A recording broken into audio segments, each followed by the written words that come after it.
नमस्कार दोस्तों, मैं सुमन कुमार प्रारंभ एकेडमिक इस नए वीडियो में आप लोगों का स्वागत करते हैं। जैसा कि आप सभी जानते हैं कि अभी तक 70वीं बीपीएससी का नोटिफिकेशन नहीं आया है और 70वीं बीपीएससी का एग्ज़ाम अब अक्टूबर-नवंबर में होने की संभावना है।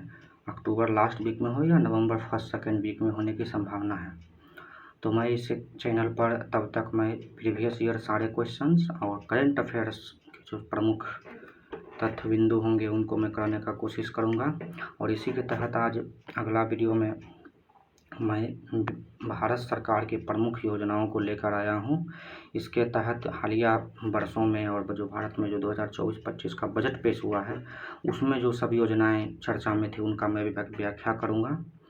और आप जैसा कि आप लोग सभी लोग जानते हैं कि आप यदि 69 बीपीएससी या उससे पहले क्वेश्चंस देखेंगे तो उसमें अभी योजनाओं का सिर्फ ये नहीं पूछा जा रहा कि योजना किस मंत्रालय ने लाया है या योजना किस काम के लिए है।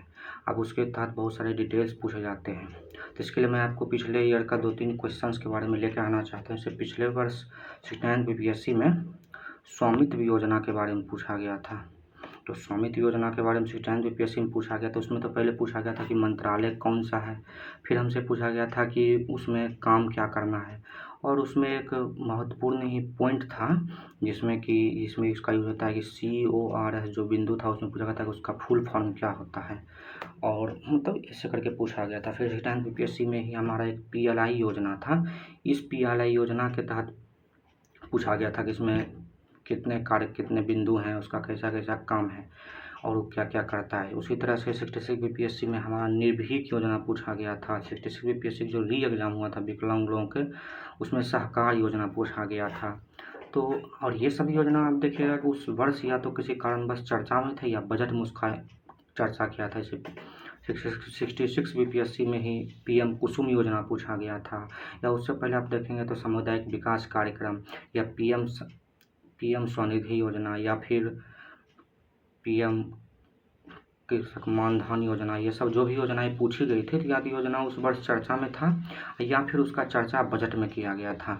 तो ये सारी योजनाएं मेरी हो गई कि उस मतलब इसको हम चर्चा क्यों किए थे, क्योंकि योजनाएं सब चर्चा इस वर्ष जो है PIQ में पूछा गया है। इसी के आधार पर मैं सबसे पहले इस वर्ष बजट में जो योजनाएं घोषणा की गई है उसका चर्चा करूंगा, और अगले वीडियो में अगले प्रोसेस में सारे नए योजनाओं का कार्यान्वयन करूंगा। तो सबसे पहले इसमें इस साल जो है सो सरकार ने बजट में रोजगार संबंध प्रोत्साहन योजना शुरुआत किया है। इसमें इसका कोई मंत्रालय निश्चित नहीं, इसमें विभिन्न मंत्रालयों का विभाग को शामिल किया जाएगा। सबसे पहला इसमें आपको क्वेश्चन पूछा जाएगा कि ये संगठित क्षेत्र के लिए है कि असंगठित क्षेत्र के लिए है। तो आप जान लिया जाए कि ये संगठित क्षेत्र, तो संगठित क्षेत्र ऐसा क्षेत्र होता है जिसमें लोगों का जो योजनाएं होती हैं उस योजनाओं के लिए मतलब संगठित क्षेत्र ऐसा जिसमें लोगों का रोजगार निश्चित होता है, उसमें काम के घंटे वेतन ये सब निश्चित होता है। तो इसके तहत ये संगठित क्षेत्र होता है। इसका फायदा किसको मिलेगा रोजगार संबंध प्रोत्साहन योजना का, तो वैसे वेतन कर्मी जिसका वेतन 1 लाख रुपये से अधिक ना हो, मतलब सालाना मंथली इनकम मासिक ये है, मासिक वेतन 1 लाख रुपये से कम नहीं हो। और फायदा उन्हीं को मिलेगा जिसका EPFO पंजीयन अनिवार्य है। और सबसे महत्वपूर्ण बात इस योजना का है कि योजना जो है सो सिर्फ नए रोजगार से पर फायदा मिलेगा। जो व्यक्ति पहले से किसी रोजगार में है या कोई कंपनी इसको पहले से रोजगार दे रही है उसको इसका फायदा नहीं मिलेगा। और तीसरा महत्वपूर्ण बात, ये योजना केंद्रीय क्षेत्रीय योजना है। केंद्र योजनाएं 3 प्रकार की होती है, केंद्र प्रायोजित, केंद्रीय, क्षेत्रीय और राज्य सरकार की। केंद्र प्रायोजित योजना में जो होता है सरकार और केंद्र के बीच में कुछ परसेंटेज बांटा जाता है कि 60% राज्य देगी, केंद्र देगा 40%, राज्य देगा 50% या पहाड़ी राज्यों में या विशेष राज्य जिसको मिला उनको 19-10 या 100% कुछ में राज्य केंद्र सरकार देती है। तो ये होती है केंद्र प्रायोजित योजना। केंद्र क्षेत्रीय योजना ऐसी होती है जो 100% उसमें सरकार पैसा देती है और राज्य सरकार की अपनी योजनाएं होती है। तो ये जो पहली बार रोजगार पाने वाले कर्मचारियों को मिलेगा, और पहले के तहत कहा है कि उसको जो सैलरी मिलेगा, मान लीजिए किसी आदमी का अधिकतम सैलरी 15,000 रुपया है तो उसको वेतन का DBT 3 किस्तों में मिलेगा। जैसे कि EPF जो पहली बार रोजगार पाएंगे तो उसको कर्मचारियों को 1 महीने का वेतन, उसका वेतन मान लीजिए 12,000 रुपया है तो उसको 3 बार करके 4,000 रुपया उसके DBT में ट्रांसफ़र किए जाएंगे। और अधिकतम ये 15,000 रुपया ही होगा, इससे ज़्यादा नहीं होगा। ये महत्वपूर्ण पॉइंट नोट कर लीजिएगा। उसमें उसी के तहत है कि 4 वर्षों का ईपीएफओ अंशदान प्रोत्साहन जो विनिर्माण क्षेत्र में जो कंपनी रोजगार देगी, उस कंपनी को 4 वर्षों तक ईपीएफओ में अंशदान प्रोत्साहन दिया जाएगा। मतलब जो कंपनी जितना ईपीएफओ में योगदान होता है कि एक सरकार मतलब एक व्यक्ति के वेतन से कटता है, सैलरी से, और दूसरा कंपनी उतना ही अंशदान देती है। तो जो ईपीएफओ में जो अंशदान कंपनी देगी, उसको 4 वर्ष तक सरकार प्रोत्साहन देगी। और सबसे महत्वपूर्ण है कि 2 वर्षों तक जो नए रोजगार सृजित किए जाएंगे, सिर्फ नए रोजगार में, उसको 3,000 रुपये प्रति माह की ईपीएफओ प्रतिपूर्ति 2 वर्ष तक कंपनी को सरकार करेगी। तो इसका रोजगार संबंध प्रोत्साहन योजना सबसे महत्वपूर्ण योजना है।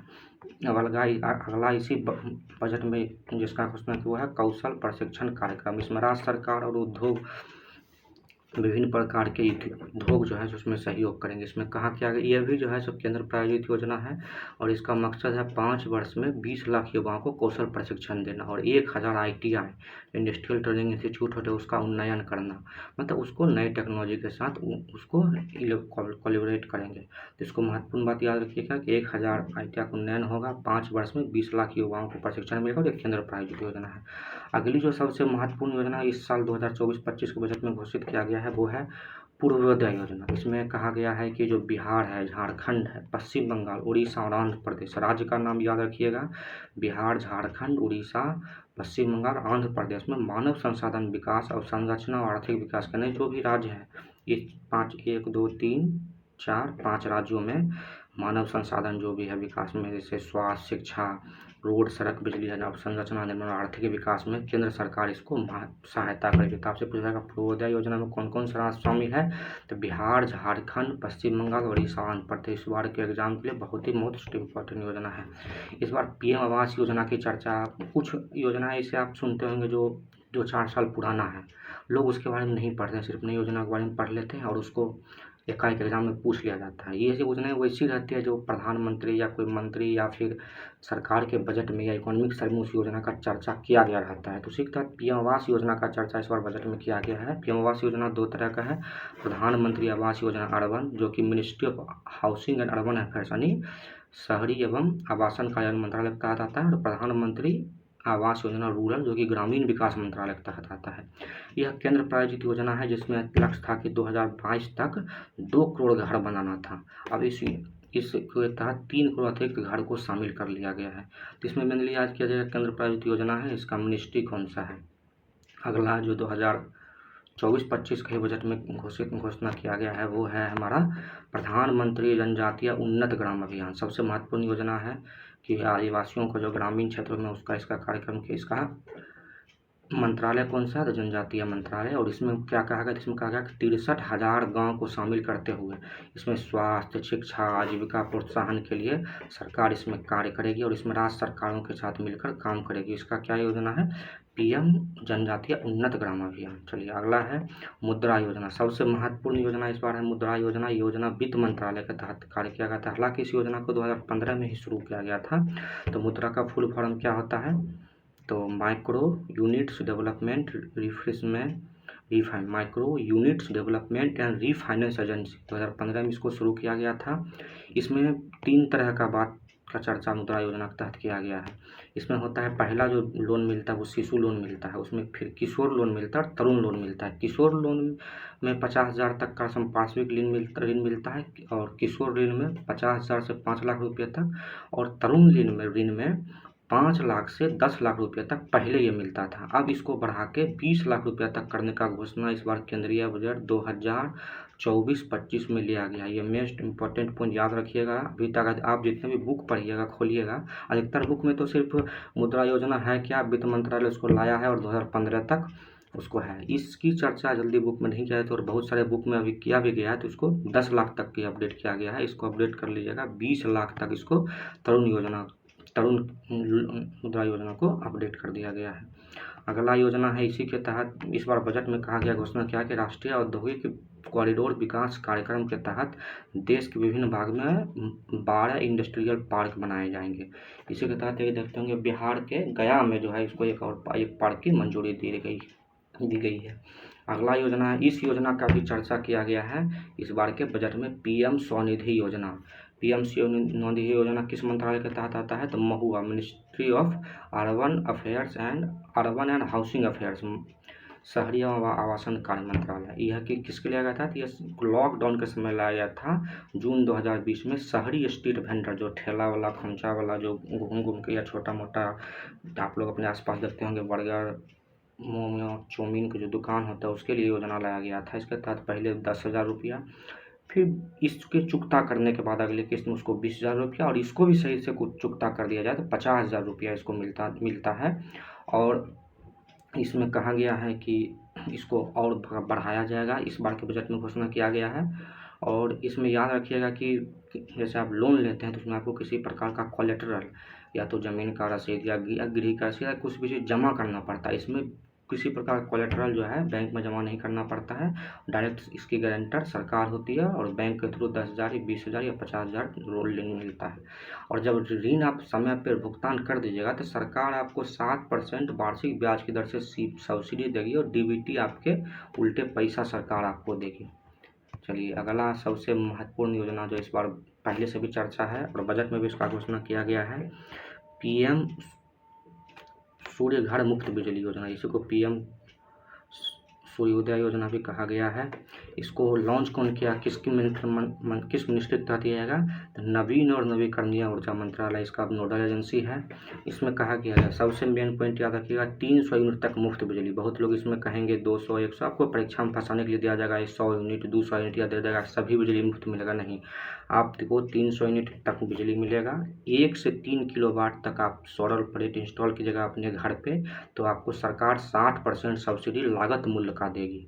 याद रखिएगा, लागत मूल्य का 60% सब्सिडी 1 से 3 किलोवाट तक सरकार देगी। ये भी 1 से 3 किलोवाट मेन पॉइंट याद रखिएगा। और 1 करोड़ परिवार का लक्ष्य है। अतिरिक्त बिजली जो आपको लग जाएगी, तो जो नेट मीटरिंग कॉन्सेप्ट आप पढ़े, जो 69 बीपीएससी में भी आया था, नेट मीटरिंग के तहत वापस जो बिजली बचेगी वो सरकार अपने ग्रिड में ट्रांसफ़र करवा लेगी।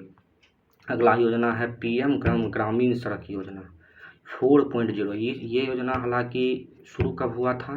तो योजना 25/12/2000 में ही शुरू, यानी जिस समय अटल बिहारी वाजपेयी की सरकार थी एनडीए की, 2000 ईस्वी में ही इसको शुरू किया गया था। और उसका लक्ष्य था हिमालयी राज्यों में 250 जनसंख्या आबादी वाले राज्यों और मैदानी क्षेत्रों में 250 आबादी वाले ग्रामीण बसावटों को पक्की सड़कों से जोड़ना था, इसका लक्ष्य था।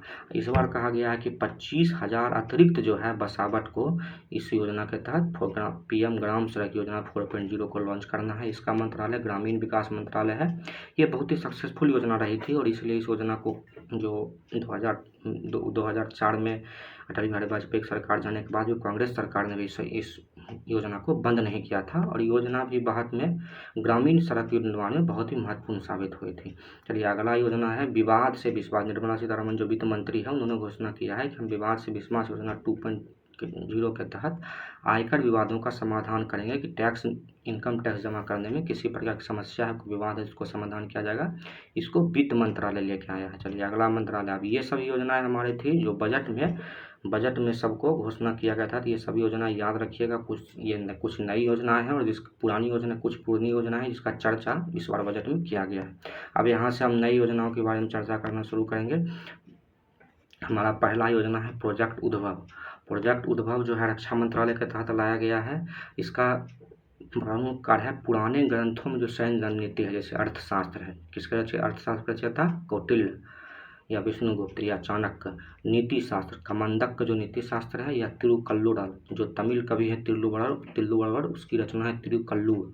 इस सब में जो हमारा सैन्य रणनीति का चर्चा किया गया है, कैसे विदेशी शक्तियों से युद्ध लड़ना है, दुश्मनों के खिलाफ रक्षा क्या करनी है, कैसे रणनीति बनना है, उसकी रणनीति को सहेजना है, यह रक्षा मंत्रालय का कार्यक्रम है। अगला प्रोजेक्ट जो है वीर गाथा प्रोजेक्ट, ये रक्षा मंत्रालय और शिक्षा मंत्रालय का पहल है। इसमें है स्कूली बच्चों को वीरता पुरस्कार प्राप्त विजेताओं की गाथा सुनाना, जो भी हमारे वीर सैनिक अभी तक शहीद हुए हैं विभिन्न युद्धों में, उसको किसी प्रकार का वीरता पुरस्कार मिला है, तो उसको जो है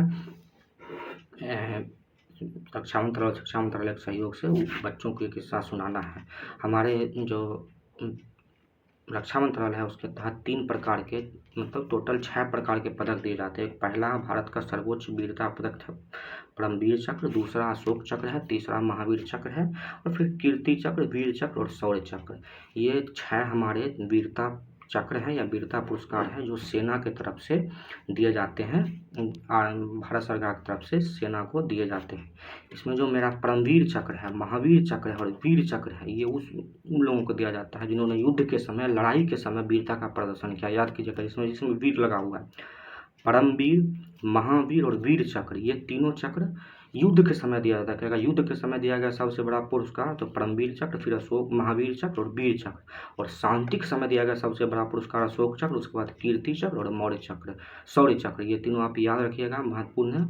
आप रेलवे, एसएससी या फिर बीपीएससी, यूपीएससी किसी का भी एग्जाम देते हैं, इसमें ये पूछा जा सकता है। तो ये हमारा हो गया वीर गाथा प्रोजेक्ट। आगे का हमारा योजना है श्रेष्ठ योजना। इस साल सरकार ने इसको लॉन्च किया है। सामाजिक न्याय और अधिकारिता मंत्रालय इसका विभाग है।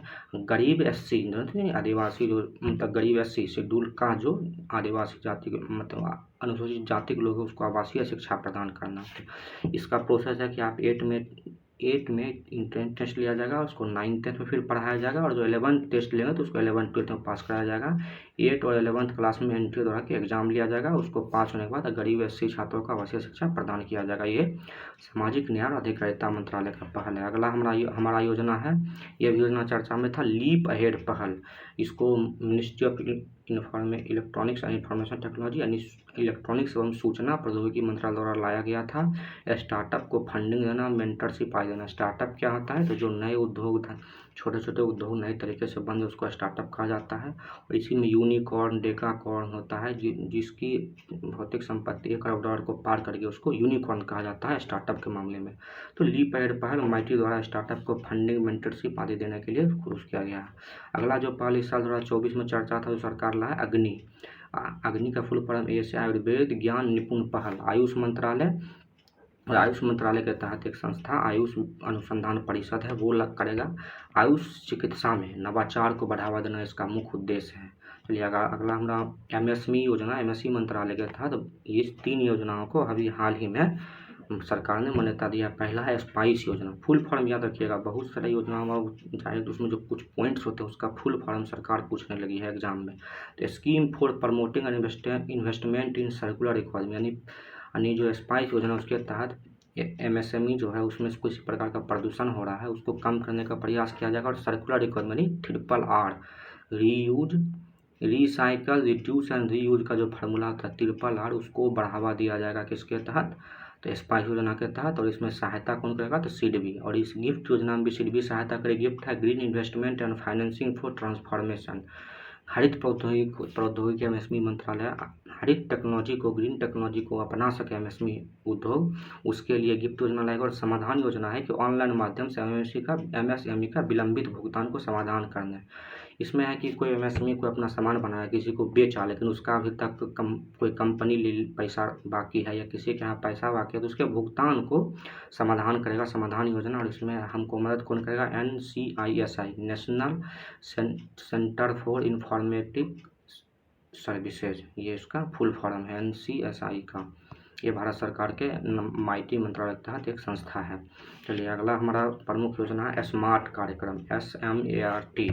आयुष मंत्रालय के CCRS, council for research in Ayurveda and सिद्धा, यानी आयुर्वेद और सिद्ध के लिए जो, जैसे हम कृषि और किसान कल्याण मंत्रालय के तहत ICMR है, उसी तरह आयुष मंत्रालय के तहत CCRS है, जिसमें आयुर्वेद कॉलेज और अस्पताल के माध्यम से आयुर्वेद को बढ़ावा देना स्मार्ट कार्यक्रम का फुल फॉर्म मतलब रहेगा मकसद।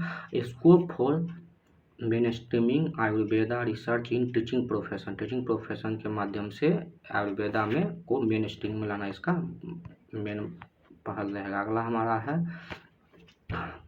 अगला जो मुख्य योजना हमारा है, हमारा संविधान हमारा सम्मान। इसको लाया कौन है, कानून एवं न्याय मंत्रालय। आपको बताना है कि हमारे संविधान को जानना, सम्मान करना, जन जागरूक और इसके बारे में जन जागरूकता लाना संविधान के बारे में, ये हमारा मुख्य उद्देश्य है।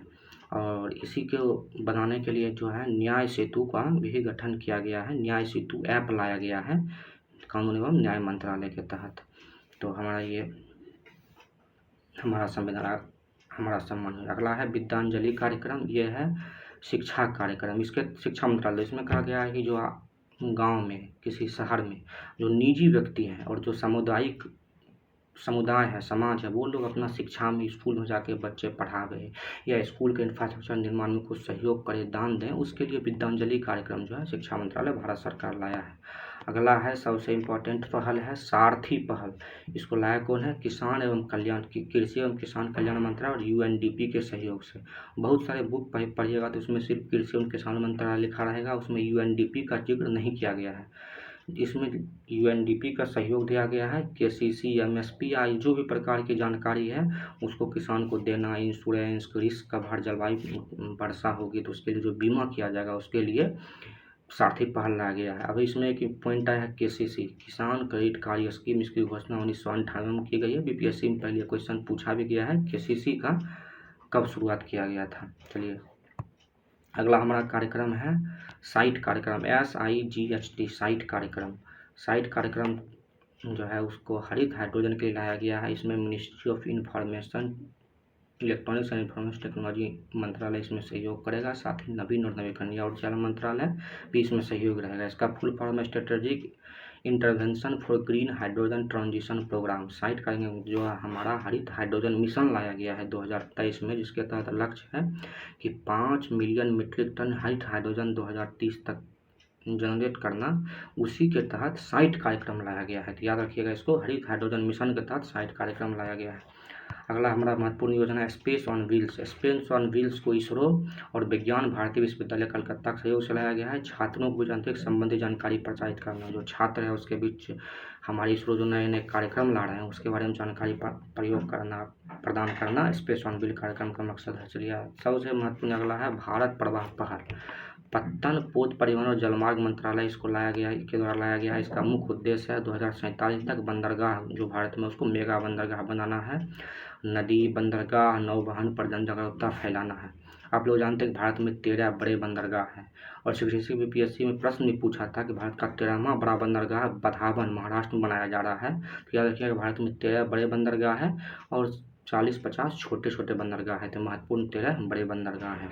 चलिए आगे हमारा बंदरगाह है, अगला योजना है अमृत धरोहर पहल। Ministry of environment, forest and ministry of पर्यावरण, वन और जलवायु परिवर्तन मंत्रालय द्वारा लाया गया है। अमृत धरोहर पहल को आर्द्र भूमियों को संरक्षण करने के लिए लाया गया इसमें, और रामसर स्थल का संरक्षण किया जाएगा। 3 वर्ष का एक कार्यक्रम है। भारत में भी कितने रामसर स्थल हैं? 85। हाल ही में 3 रामसर स्थल को जोड़ा गया है, आर्द्र भूमियों को रामसर स्थल में जोड़ा गया है। रामसर कन्वेंशन 2 फरवरी 1971 को ईरान के रामसर में हुआ था, इसलिए 2 फरवरी को हम विश्व आर्द्र भूमि दिवस मनाते हैं। और बिहार के 2 आर्द्र भूमि, पहले एक था और अभी 2 को जोड़ा गया है। बेगूसराय में कांवड़ झील और नागी और नकटी डैम जो जमुई जिला में, इस तीनों को बिहार में रामसर आर्द्र भूमियों को रामसर स्थल में जोड़ा गया है। भारत में और आर्द्र भूमि भी है, जैसे कुशेश्वर स्थान में है, लेकिन इन सबको जोड़ा नहीं गया है। हमारे 3 रामसर स्थल जो है वो आर्द्र भूमि रामसर स्थल में शामिल है। आगे पहल है माहिर पहल, बहुत ही महत्वपूर्ण पहल है। यह अभी चर्चा में भी बना हुआ है। केंद्रीय विद्युत मंत्रालय और नवीन और नवीकरणीय ऊर्जा मंत्रालय की ये पहल है। विद्युत क्षेत्र में प्रौद्योगिकी को लाभ उठाना, जो नई नई तकनीक आ रहा है उसको लाभ उठाना इसका मुख्य मकसद है। 5 वर्ष के लिए ये कार्यक्रम लाया गया है। मिशन और एडवांस हाई इम्पैक्ट रिसर्च इसका फुल फॉर्म है, याद रखिएगा। आप जितने भी बुक पढ़िएगा या जो भी जहाँ से भी आप इन्फॉर्मेशन लीजिएगा योजनाओं के बारे में, तो उसमें आपको सिर्फ ऊपर, जब तक इसका ऑफिशियल चीज़ नहीं खोजिएगा तब तक आपको सिर्फ ऊपरी जानकारी दे दिया जाएगा, जो आपके अभी के हिसाब से बीपीएससी या जो आप बीपीसीएस या किसी भी एग्जाम की तैयारी करते हो उसके लिए महत्वपूर्ण नहीं है। अब उस सारे बारे में संपूर्ण जानकारी खोजा जाता है। आगे हमारा जो महत्वपूर्ण योजना है ग्रीन राइजिंग पहल। ग्रीन राइजिंग पहल क्या है? तो यूनिसेफ और भारत के सहयोग से लाया गया है। इसको COP28 कहाँ हुआ था? दुबई के UAE में। और COP29 कहाँ होने वाला है? अजरबैजान में। तो इसमें था कि हरित पहल जो भी ग्रीन टेक्नोलॉजी है उसमें युवाओं को भागीदारी बढ़ाना है, वृक्षारोपण, RR रिड्यूस, रिसाइकिल, यूज वाला प्रणाली, उसमें युवाओं को भागीदार करना है। और अगला इसमें जो भारत सरकार जो लाइफ अभियान लाया है उसमें युवाओं को जोड़ना, ये सब ग्रीन राइजिंग पहल का कॉन्सेप्ट है और इसको यूनिसेफ और भारत द्वारा सहयोग से लाया गया। अगला है इस साल सबसे महत्वपूर्ण योजना प्रोजेक्ट ईशान, विमानन मंत्रालय लाया गया है और AI airport authority of India द्वारा इसको कार्यान्वित किया जाएगा। इसका उद्देश्य क्या है? एक राष्ट्र एक हवाई क्षेत्र, मतलब भारत में भी जो है चेन्नई, दिल्ली, कोलकाता, मुंबई को मिलाकर 4 गो भारत में एयर ट्रैफिक कंट्रोल सिस्टम है। जो हमारा जहाज, हवाई जहाज चलता है तो उसका जो ट्रैफिक कंट्रोल है उसको दक्षिण, पूर्वी, पश्चिमी और मध्य दिल्ली या उत्तर दिल्ली के हिसाब से 4 जोनों में मिलाकर बनाया गया है। उसको एयर ट्रैफिक को कंट्रोल किया जाता है। अब ईशान प्रोजेक्ट का मकसद है कि सभी को मिलाकर एक air traffic control system Maharashtra के नागपुर में बनाया जाए और इसके लिए इसका फुल फॉर्म क्या है? Indian single sky harmonised air traffic management project Ishan. याद रख लीजिएगा फुल फॉर्म। ये जो उत्तर, दक्षिण, पूर्व, पश्चिम हमारा एयर ट्रैफिक कंट्रोल सिस्टम है उसको कंट्रोल करके एक जगह नागपुर में लाया जाएगा। आगे हमारा है पीएम प्रणाम योजना। ये भी योजना 2023 में लॉन्च किया गया था, महत्वपूर्ण योजना है। इसका पीएम प्रणाम योजना रसायन और उर्वरक मंत्रालय इसका केंद्रीय मंत्रालय है। रासायनिक उर्वरकों का कम प्रयोग तथा जैविक उर्वरकों को बढ़ावा देना। इसका एक सबसे महत्वपूर्ण बात याद रखिएगा कि इस योजना में केंद्र सरकार को स्पेशल बजट आवंटन नहीं किया है। जो उर्वरक बनते हैं, चाहे यूरिया है, डीएपी है, इन उर्वरकों को हर स्टेट का एक कोटा फिक्स रहता है कि इस राज्य को इतना कोटा मिलेगा। तो उस कोटा के हिसाब से जो राज्य जितना कम कोटा रासायनिक उर्वरक का प्रयोग करेगा उस कोटा के हिसाब से किसानों, राज्य को उतना सब्सिडी मिलेगा और राज्य फिर जैविक उर्वरक के विकास में अपना उस फंड को खर्च करेगा। तो याद रखिएगा पीएम प्रणाम योजना में अलग से कोई फंड की व्यवस्था नहीं की गई है। आप कहीं टेस्ट सीरीज देते होंगे तो वहाँ पूछ दिया जाएगा कि इसमें इतना करोड़ रुपया का फंड दिया गया है या बीपीएससी में पूछ, लेकिन इसमें कोई फंड केंद्र सरकार नहीं लॉन्च करेगी। जितना सरकार, राज्य सरकार कम खपत करेगी उतना उसको सब्सिडी, उसी पैसा, बचा हुआ पैसा को केंद्र सरकार राज्य सरकार को देगी। आगे का हमारा महत्वपूर्ण योजना है नैनो उर्वरक सब्सिडी योजना। आप जानते हैं कि उर्वरक जो है नैनो उर्वरक सब्सिडी योजना, इसको सहकारिता मंत्रालय के द्वारा लाया गया है। नैनो उर्वरक के खरीद पर 50% की सब्सिडी देना। नैनो उर्वरक होता है कि जो हमारा बोरा में जो उर्वरक आता है उसकी जगह बोतल में बंद नैनो लिक्विड उर्वरक जैसे nano DAP, nano urea, nano potash को लाया गया है मार्केट में। इसको बनाता कौन है? तो याद रखिएगा इफ़को, IFFICO इफ़को। ये भारत कहलाता है Indian farmer federation cooperative organisation, इसका फुल फॉर्म है। ये सहकारिता समूह है, इफ़को यही लाता है। और गुजरात में जो खाद कारखाना है वहाँ, और जो यूपी में है कानपुर में, ये दोनों जगह जो है नैनो उर्वरक अभी बनाने का कार्यक्रम शुरू किया गया है। तो नैनो उर्वरक सब्सिडी योजना सहकारिता मंत्रालय नैनो उर्वरक के खरीद पर 50% सब्सिडी देना इसका मुख्य लक्ष्य है। आगे का हमारा सबसे महत्वपूर्ण योजना है मिष्टी योजना, MISHTI मिष्टी योजना। Ministry of environment, forest and climate change, पर्यावरण, वन और जलवायु परिवर्तन मंत्रालय द्वारा लाया गया है। मैंग्रोव संरक्षण तथा केंद्रीय तटीय जो क्षेत्र है उसमें आजीविका को बढ़ावा देना, लोगों को आजीविका रोजगार सृजन कार्यक्रम चलाना, ये मिष्टी योजना का पहल है। इसका फुल फॉर्म है mangrove initiative for shore line, तटीय क्षेत्र, हैबिटेट्स एंड टेंजेबल इनकम्स, यानी उसके इनकम को, आजीविका को बढ़ावा देना, ये मिष्टी योजना का पहल है। ये पर्यावरण जलवायु परिवर्तन मंत्रालय द्वारा लाया गया है। अगला हमारा योजना है पीएम विश्वकर्मा योजना। ये भी योजना महत्वपूर्ण योजना है, चर्चा में था 2023 में, और इसको MSME मंत्रालय, हालांकि इसका नोडल मंत्रालय है। इसमें कौशल विकास मंत्रालय और कौशल मंत्रालय इसमें सहयोग करेगा। इसमें कारीगर और शिल्प, इसका उद्देश्य क्या है?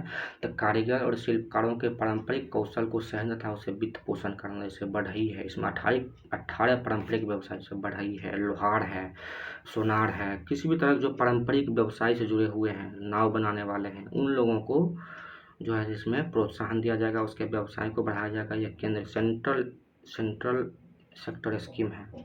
इसमें पूरा पैसा केंद्र सरकार देगी। इसको 5 वर्ष के लाया गया है। 1 लाख रुपया 5% वार्षिक ब्याज दर पर मिलेगा और इसको चुकती करने पे अगला किस्त में 2 लाख रुपया वार्षिक ब्याज के दर से ऋण के रूप में मिलेगा। लोगों को पहले ट्रेनिंग दिया जाएगा। ट्रेनिंग के लिए 500 रुपया कौशल प्रशिक्षण के समय, ट्रेनिंग के समय दिया जाएगा और उसके बाद उसी ट्रेनिंग खत्म होने के बाद 1500 रुपया उसको उपकरण, छेनी, हथौड़ी या जो भी खरीदना चाहते हैं उसके लिए उपकरण खरीद के लिए 1500 रुपया मिलेगा। अगला हमारा है प्रेरणा कार्यक्रम। यह शिक्षा मंत्रालय द्वारा लाया गया है। यह इसका मेन उद्देश्य है शिक्षा में फील को लाना, जो न्यू एजुकेशन पॉलिसी या जैसे आपको अधिमान जब कोई प्रयोग कराया जा रहा है तो उस प्रयोग को प्रेरणादायक और अनुभवात्मक शिक्षा देना। मतलब कोई भी चीज़ आप प्रयोग कर रहे हैं या कोई शिक्षा पढ़ रहे हैं तो उसको अनुभव करना। जैसे आप साइंस में कोई प्रयोग बन रहे हैं कि दूध से दही कैसे बनता है या किसी चीज़ का रासायनिक विक्रिया, तो उसको अनुभव करना ये होता है। प्रेरणा कार्यक्रम के तहत शिक्षा मंत्रालय इसको लाया है और इसको 9th क्लास से शुरू करके 12th क्लास तक लाया जाएगा। इसको अभी फिलहाल गुजरात में शुरू किया गया है। अगला हमारा है अस्मिता योजना। ये भी महत्वपूर्ण योजना अभी चर्चा में था। इसको शिक्षा मंत्रालय और UGC यूनिवर्सिटी ग्रांट कमीशन के तहत लाया गया है। इसको 5 वर्षों में 22 अनुसूचित भाषाओं, जो संविधान में 22 अनुसूचित भाषाएं हैं, उसको तहत इसमें प्रति भाषा में 1000 पुस्तक, कुल 22,000 पुस्तकों को प्रकाशित करना है। यानी उस भाषाओं में संविधान में जो 22 भाषाएं 7-8 अनुसूची में दर्ज है उसको में पुस्तक छापना इस योजना का महत्वपूर्ण उद्देश्य है। अस्मिता ASMITA का फुल फॉर्म है augmenting study material in Indian language through translation and academic writing. ये फुल फॉर्म है अस्मिता योजना का है। अब 22 अनुसूचित भाषाओं में 14 भाषाएं मूल संविधान में थी, फिर मैथिली, संथाली, बोडो, डोगरी, सिंधी, कोंकणी, नेपाली, यानी 8 भाषाओं को बाद में संविधान में जोड़ा गया विभिन्न संविधान संशोधन के द्वारा। तो आप लोग याद रखिएगा। अगला योजना है, यह भी योजना चर्चा में था, PM जनमन अभियान। ये जनजातीय मंत्रालय के तहत लाया गया था और ये प्रधानमंत्री जनजातीय आवासीय न्याय महाअभियान जो होता है, इसका फुल फॉर्म है PM जनमन, प्रधानमंत्री जनजातीय आदिवासी महाअभियान। इसको 15 नवंबर 2023, क्यों 15 नवंबर को ये बिरसा मुंडा, जो संथाल मुंडा विद्रोह के नायक थे, उसके जन्मदिन के उपलक्ष्य में इस योजना को लाया गया है। इसी दिन जनजातीय गौरव दिवस यानी आदिवासी गौरव दिवस मनाया जाता है 15 नवंबर को। तो उसी के उपलक्ष्य में इस साल 15 नवंबर 2023 को रांची झारखंड से इस योजना को शुरू किया गया था। इसमें 9 गो मंत्रालय, उसके मंत्रालय के साथ साथ 9 गो मंत्रालय और 11 प्रकार के कार्यक्रम लाया गया। शिक्षा, स्वास्थ्य, आवास, सड़क, बिजली के लिए इसी तरह के 11 कार्यक्रम लाया गया है। इसमें आंगनबाड़ी को उन्नयन किया जाएगा, स्कूल बनाया जाएगा, आवासीय शिक्षा बनाया जाएगा। यह भी केंद्र प्रायोजित योजना है। इसमें केंद्र सरकार और सरकार दोनों पैसा अपना लग खर्च करेगी और यह 5 वर्ष के लिए योजना है। अगला हमारा योजना है अमृत योजना, AMRUT, अमृत योजना। इसको लाया है ministry of housing and urban affairs, यानी वही शहरी एवं आवासन कार्य मंत्रालय। ये चर्चा में ऐसे बहुत पुरानी योजना है, 2015 से ही लाया गया है, लेकिन इस बार जो है इस योजना को मार्च 2025 तक बढ़ा दिया गया। इस योजना में सबसे मेन क्या था कि 100 स्मार्ट सिटी, आप लोग जानते हैं कि टोटल भारत में 100 स्मार्ट सिटी बनाने का लक्ष्य था 2022 तक, लेकिन योजना अभी तक एक भी स्मार्ट सिटी पूरा नहीं हो पाया। तो इसको मार्च 2022 तक सरकार ने बढ़ाने का निर्णय लिया है। 100वां स्मार्ट सिटी शिलोंग था, पहला स्मार्ट सिटी भुवनेश्वर था, बिहार में भागलपुर, पटना, मुजफ्फरपुर, ये 3 स्मार्ट सिटी योजना के तहत शामिल है, याद रखिएगा। और इसमें सिंगापुर के सहयोग से योजना चालू किया जा रहा था और इसको महुआ, जो हमारा शहरी आवासन कार्य मंत्रालय है, वही इसका मेन मिनिस्ट्री है। और अमृत योजना का फुल फॉर्म है Atal mission for rejuvenation and urban transformation. ये अपने योजना के लागू होने के बाद से इस योजना का फुल फॉर्म बहुत सारे एग्जाम में पूछ चुका है, जो वनडे एग्जाम है, बहुत सारे रेलवे के एग्जाम, SSC के एग्जाम में ये अमृत योजना का फुल फॉर्म पूछा जा चुका है। अगला जो हमारा योजना है वो है कृत्रिम चट्टान निर्माण योजना। ये मत्स्य विभाग के तहत लाया गया है, जो लाया गया है। इसमें मछली पालन के लिए कृत्रिम चट्टान का निर्माण, मतलब कृत्रिम चट्टान बना के तालाब बनाना और उसको वहाँ मछली पालन करना, हो सकता है वहाँ समुद्री मछली टाइप का पालन किया जाए। और केरल से इसको प्रायोगिक तौर पे शुरू किया गया है। तो ये हमारा कुछ प्रमुख योजनाएं थी जो इस साल चर्चा में थी। कुछ हम और योजनाएं देख लेते हैं जिसको हमने यहाँ मेंशन नहीं किया है, लेकिन हम बता देते हैं कि बहुत सारी योजनाएं इस साल सरकार में तो चर्चा में थी, तो उस हिसाब से लाया गया है। तो सबसे पहला योजना जो इस बार है प्रधानमंत्री उज्ज्वला योजना। इसको 2016 में शुरू किया गया था और BPL परिवारों को मुफ्त LPG कनेक्शन देना इसका मुख्य लक्ष्य था। और जो इस योजना के तहत BPL परिवारों को 1600 रुपया प्रति कनेक्शन जो है सो वित्तीय सहायता भी देने का लक्ष्य लिया गया है। प्रधानमंत्री जन आरोग्य योजना, इसी के तहत आयुष्मान भारत योजना इसी को कहा जाता है। इसका शुरुआत 23 सितंबर 2018 को झारखंड के रांची से हुआ था। प्रति परिवार 5 लाख रुपए तक का कैश रहित सरकारी या किसी भी हॉस्पिटल में ये इलाज किया जा सकता है और इसका शुरुआत झारखंड रांची से हुआ था। इसी के तहत प्रधानमंत्री जन औषधि केंद्र खोला जा रहा है। 10,000 से अधिक जन औषधि केंद्र खोले जा चुके हैं और अभी भारत से बाहर विश्व में कहीं पे पहला जन औषधि केंद्र खोला गया है तो वो भारत का जो मॉरिशस है वहाँ खोला गया है।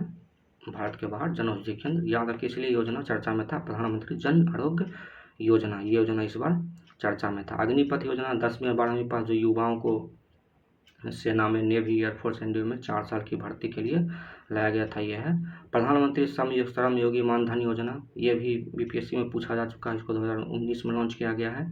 प्रधानमंत्री श्रम योगी मानधन योजना का सबसे महत्वपूर्ण चीज़ आप याद रखिएगा कि इसका जो उम्र सीमा है वो 18 से 40 साल के जो बीच के 18 से 40 वर्ष के जो बीच के और संगठित क्षेत्र के श्रमिक हैं जिनकी मासिक आय 15,000 रुपया से कम है, वो लोग को 60 वर्ष की आयु की पूरी होने पर 3,000 रुपया मासिक पेंशन मिलेगा। लेकिन इसमें सीमा है, इसमें मतलब है कि सरकार को श्रम योगी मानधन योजना के तहत कुछ पैसा जो है हर मंथ उसको बीमा कराना पड़ेगा, अपने सरकार की तरफ से दिया जाएगा। अगला है प्रधानमंत्री किसान मानधन योजना, ये भी 12 सितंबर 2019 को रांची झारखंड से शुरू हुआ था।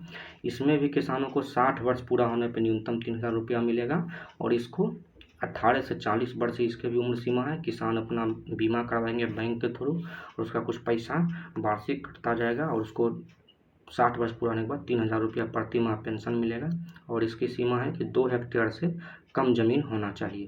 तो ये हमारा था कुछ प्रमुख योजनाएं जो हम बताएं और हम शॉर्ट फॉर्म में भी जितना भी मंत्रालय बताए हैं उस मंत्रालय के नए नए मंत्री कौन बने हैं, नए नए मिनिस्ट्री कौन बनाए हैं, इसकी चर्चा हम कर देते हैं। जो नए नए अभी लोकसभा चुनाव है हमारे 18वीं लोकसभा चुनाव के बाद हमारा जो नया नया मंत्रालय बने हैं तो उसमें जो नरेंद्र मोदी जी हैं वो तीसरी बार प्रधानमंत्री बने हैं। राजनाथ सिंह रक्षा मंत्री पहले भी थे, अभी भी हैं। अमित शाह गृह मंत्री पहले भी थे, उनके पास सहकारिता मंत्रालय भी है, वो अभी भी हैं। नितिन गडकरी सड़क परिवहन और राजमार्ग मंत्री पहले भी थे और अभी भी हैं। निर्मला सीतारमण को वित्त मंत्री कॉर्पोरेट मंत्रालय का मंत्रालय दिया ही गया है।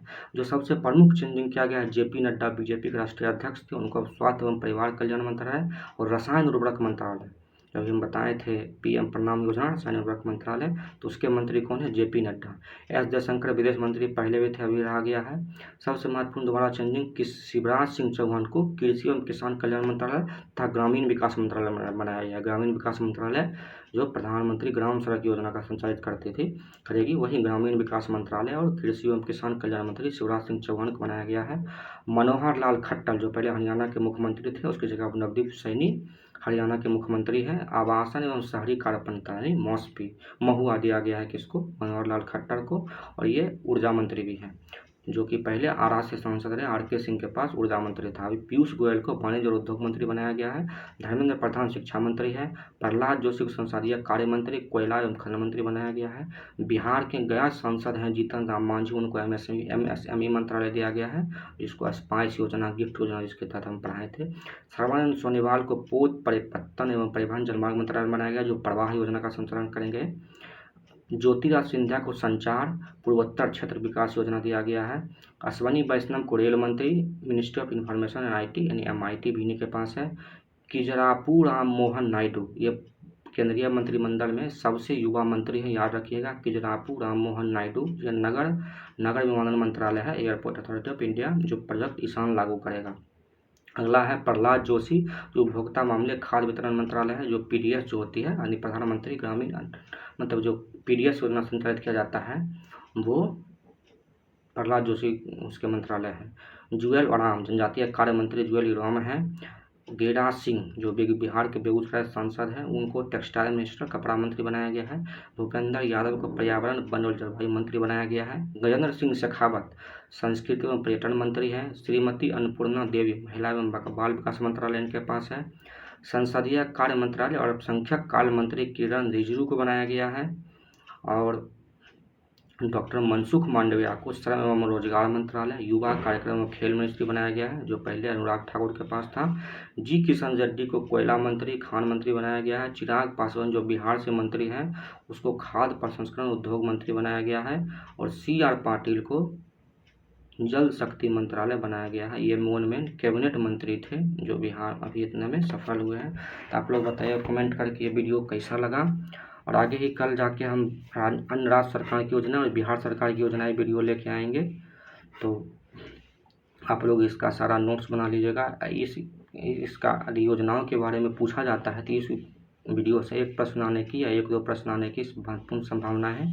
चाहे वो आप UP PSC दीजिए, PPSC दीजिए, बिहार SI या BSSC, आगे जो आने वाली योजना है उसमें इतने में से जरूर एक योजना आने की संभावनाएं हैं।